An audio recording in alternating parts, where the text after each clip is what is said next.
کۆمەڵی دادگەری کوردستان وەک یەکێک لە هێزە سیاسیەکانی هەرێمی کوردستان بە 5 کاندید بەشداری لە هەڵبژاردننی پێشوەختی ئەنجومەنی نوێنەراندا دەکات. پاڵێوراوەکانی کۆمەڵی دادگەری پێشتر لە پۆستی باڵای حکومی و حیزبیدا تاقی کراونەتەوە و لە هەر کام لەو شوێنانەدا بەهێزترین و سەرکەوتوتری بوون و خاوەنی بنکەی جەماوەری بەهێزن. لە عێراق سیستەمی هەڵبژاردن و شێوازی دەنگدان بە پاڵێوراوەکان و تەنانەت خودی یاسای هەڵبژاردنەکان گۆڕانی بنەڕەتی بەسەردا هاتووە. سیستمی نوێنەرایەتی لە ڕێژەییەوە گۆڕاوە بۆ زۆرینە. ئەمەش مەترسی لەسەر لایەنەکان دروست کردووە کە دەنگی چاوەڕوان کراو نەهێنن. پاڵێوراوەکانی کۆمەڵی دادگەری لە پارێزگای سلێمانی بریتین لە ئەحمەدی حاجی ڕەشید، مرواری مەحەممەد، سۆران عومەر. هەروەها لە پارێزگای هەولێر هەریەک لە قومریە شێخ مەحەممەد بەرزنجی، عەبدوستار مەجید. لە بازنەی سێی پارێزگای سلێمانی ئەحمەدی حاجی ڕەشید بە ژمارە 25 پاڵێوراوی کۆمەڵی دادگەری کوردستانە.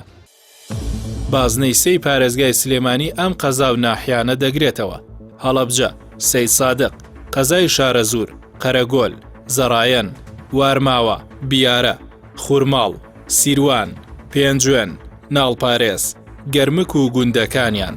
لە بازنەی چواری پارێزگای سلێمانی سۆران عومەر بە ژمارە 22 کاندیدی کۆمەڵی دادگەری کوردستانە. بازنەی چواری پارێزگای سلێمانی لەم قەزا و ناحیانە پێک دێت: ڕانیە، قەڵاتزێ، پیرەمەگرون، سوورداش، دوکان، خەلەکان، خدران، حاجیاوە، چوارقوڕنە، بنگرت، سەرکەپکان، سەنگەسەر، ژاراوە، سەروچاوە، هێرۆ، هەڵشۆ، ئیسێوە لەگەڵ سەرجەم گوندەکانی ئەو بازنەیە. لە بازنەی دوی پارێزگای سلێمانی مرواری مەحەممەد بە ژمارە 33 کاندیدی کۆمەڵی دادگەری کوردستانە.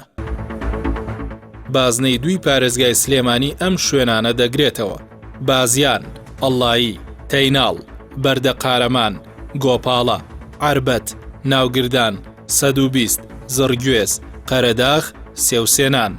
لە ناوشاری سلێمانیش ئەم گەڕەکانە لە چوارچێوەی بازنەی دوو دەنگ دەدەن: تاسڵوجە، ڕاپەڕین، بەکرەجۆ، ئەواڵ، ئاوبارە، زەرگەتە، سەروەری، فەرمانبەران، کانی کووردە، سەرچنار، قولەرەیسی، شەکرەکە، کانی سپیکە، هەواری شار، تافگە، ڕزگاری، بەختیاری، ئاشتی، شێخ محێدین، ئابڵاخ، شارەوانی، قالاوە، وڵوبە، شێخ عەباس، زێڕینۆک، چوارچرا، کەنەسوورە، کانی گۆمە، چوارباخ، سەرشەقام، سەیوان، سەرکارێز، سێتوان، کانی با، هوانە.